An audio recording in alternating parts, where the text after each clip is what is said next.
Herbert West Reanimator, Part 5, The Horror from the Shadows. Written by H.P. Lovecraft. Read by Ryan Austin. Many men have related hideous things, not mentioned in print, which happened on the battlefields of the Great War. Some of these things have made me faint, others have convulsed me with devastating nausea, while still others have made me tremble and look behind me in the dark. Yet despite the worst of them, I believe I can myself relate the most hideous thing of all, the shocking, the unnatural, the unbelievable horror from the shadows.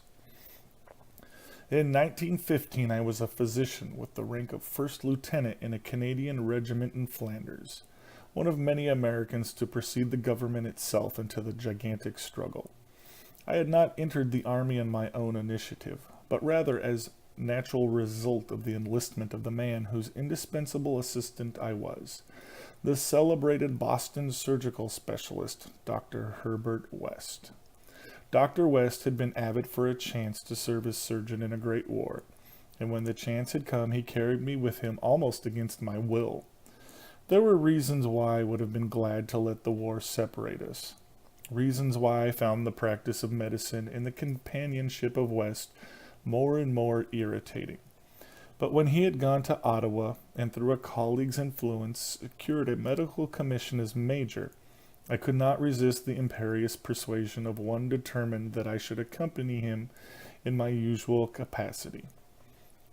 When I say that Dr. West was avid to serve in battle, I do not mean to imply that he was either naturally warlike or anxious for the safety of civilization. Always an ice-cold intellectual machine, slight, blond, blue-eyed, and spectacled, I think he secretly sneered at my occasional martial enthusiasms and censures of supine neutrality. There was, however, something he wanted in embattled Flanders, and in order to secure it he had to assume a military exterior. What he wanted was not a thing which many persons want, but something connected with the peculiar branch of medical science which he had chosen quite clandestinely to follow, and in which he had achieved amazing and occasionally hideous results. It was, in fact, nothing more or less than an abundant supply of freshly killed men in every stage of dismemberment. Herbert West needed fresh bodies because his life work was the reanimation of the dead. This work was not known to the fashionable clientele who had so swiftly built up his fame after his arrival in Boston, but was only too well known to me, who had been his closest friend and sole assistant since the days in Miskatonic University Medical School at Arkham. It was in those college days that he had begun his terrible experiments, first on small animals and then on human bodies shockingly obtained. There was a solution which he injected into the veins of dead things, and if they were fresh enough they responded in strange ways. He had had much trouble in discovering the proper formula, for each type of organism was found to need a stimulus especially adapted to it. Terror stalked him when he reflected on his partial failures, nameless things resulting from imperfect solutions or from bodies insufficiently fresh. A certain number of these failures had remained alive. One was in an asylum, while others had vanished. And as he thought of conceivable yet virtually impossible eventualities, he often shivered beneath his usual stolidity. West had soon learned that absolute freshness was the prime requisite for useful specimens, and had accordingly resorted to frightful and unnatural expedients in body snatching. In college, and during our early practice together in the factory town of Bolton, my attitude toward him had largely been one of fascinated admiration. But as his boldness and methods grew, I began to develop a gnawing fear. I did not like the way he looked at healthy living bodies. And then there came a nightmarish session in the cellar laboratory when I learned that a certain specimen had been a living body when he secured it. That was the first time he had ever been able to revive the quality of rational thought in a corpse, and his success, obtained at such a loathsome cost, had completely hardened him. Of his methods in the intervening 5 years, I dare not speak. I was held to him by sheer force of fear, and witnessed sights that no human tongue could repeat. Gradually, I came to find Herbert West himself more horrible than anything he did. That was when it dawned on me that his once normal scientific zeal for prolonging life had subtly degenerated into a mere morbid and ghoulish curiosity and secret sense of carnal picturesqueness. His interest had become a hellish and perverse addiction to the repellently and fiendishly abnormal. He gloated calmly over artificial monstrosities which would make most healthy men drop dead from fright and disgust. He became, behind his pallid intellectuality, a fastidious Baudelaire of physical experiment, a languid Elagabalus of the tombs. Dangers he met unflinchingly, crimes he committed unmoved. I think the climax came when he had proved his point that rational life can be restored and had sought new worlds to conquer by experimenting on the reanimation of detached parts of bodies. He had wild and original ideas on the independent vital properties of organic cells and nerve tissue separated from natural physiological systems, and achieved some hideous preliminary results in the form of never-dying, artificially nourished tissue obtained from the nearly hatched eggs of an indescribable tropical reptile. Two biological points he was exceedingly anxious to settle.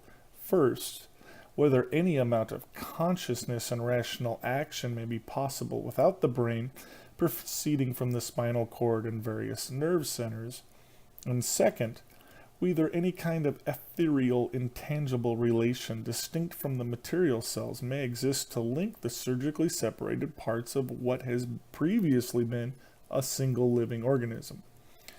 All this research work required a prodigious supply of freshly slaughtered human flesh, and that was why Herbert West had entered the Great War.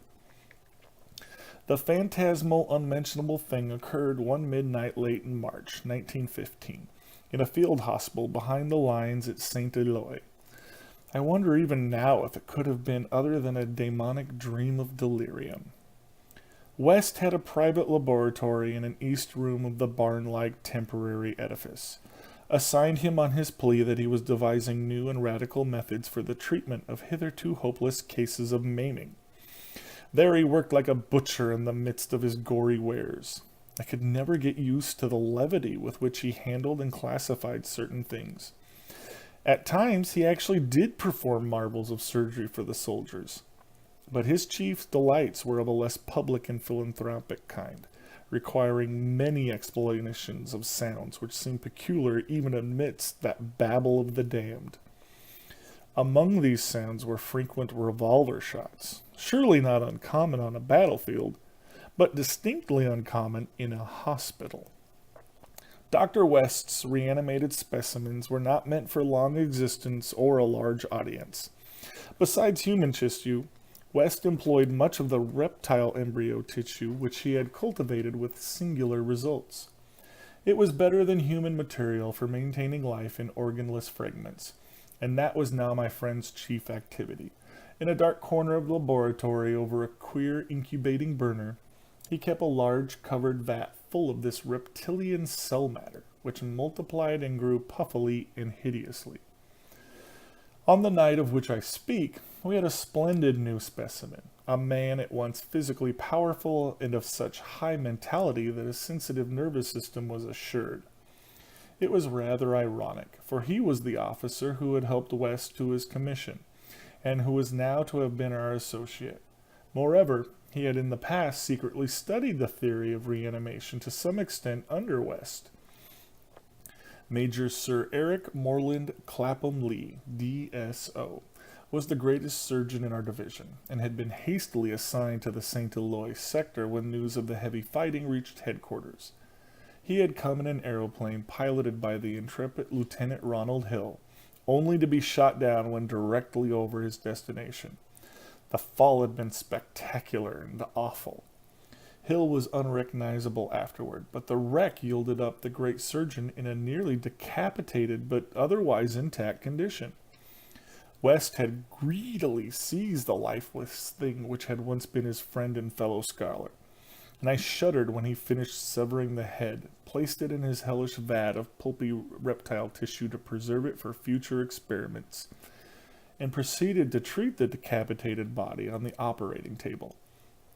He injected new blood, joined certain veins, arteries, and nerves at the headless neck, and closed the ghastly aperture with engrafted skin from an unidentified specimen which had borne an officer's uniform.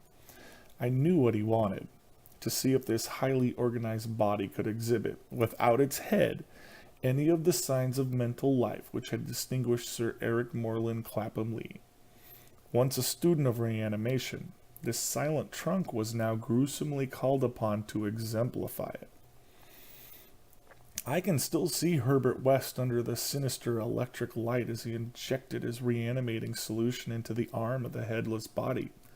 The scene I cannot describe. I should faint if I tried it. For there is madness in a room full of classified carnal things, with blood and lesser human debris almost ankle deep on the slimy floor, and with hideous reptilian abnormalities sprouting, bubbling, and baking over a winking bluish-green specter of dim flame in a far corner of black shadows. The specimen, as West repeatedly observed, had a splendid nervous system. Much was expected of it, and as a few twitching motions began to appear, I could see the feverish interest on West's face. He was ready, I think, to see proof of his increasingly strong opinion that consciousness, reason, and personality can exist independently of the brain, that man has no central connective spirit, but is merely a machine of nervous matter, each section more or less complete in itself. In one triumphant demonstration, West was about to relegate the mystery of life to the category of myth. The body now twitched more vigorously, and beneath our avid eyes commenced to heave in a frightful way. The arms stirred disquietingly, the legs drew up, and various muscles contracted in a repulsive kind of writhing. Then the headless thing threw out its arms in a gesture which was unmistakably one of desperation. An intelligent desperation, apparently sufficient to prove every theory of Herbert West. Certainly the nerves were recalling the man's last act in life, the struggle to get free of the falling airplane. What followed, I shall never positively know. It may have been wholly an hallucination from the shock caused at that instant by the sudden and complete destruction of the building in a cataclysm of German shellfire. Who can gainsay it, since West and I were the only proved survivors? West liked to think that before his recent disappearance, but there were times when he could not, for it was queer that we both had the same hallucination. The hideous occurrence itself was very simple, notable only for what it implied. The body on the table had risen with a blind and terrible groping, and we had heard a sound. I should not call that sound a voice, for it was too awful, and yet its timbre was not the most awful thing about it. Neither was its message. It had merely screamed, "Jump, Ronald, for God's sake, jump!" The awful thing was its source, for it had come from the large covered vat in that ghoulish corner of crawling black shadows.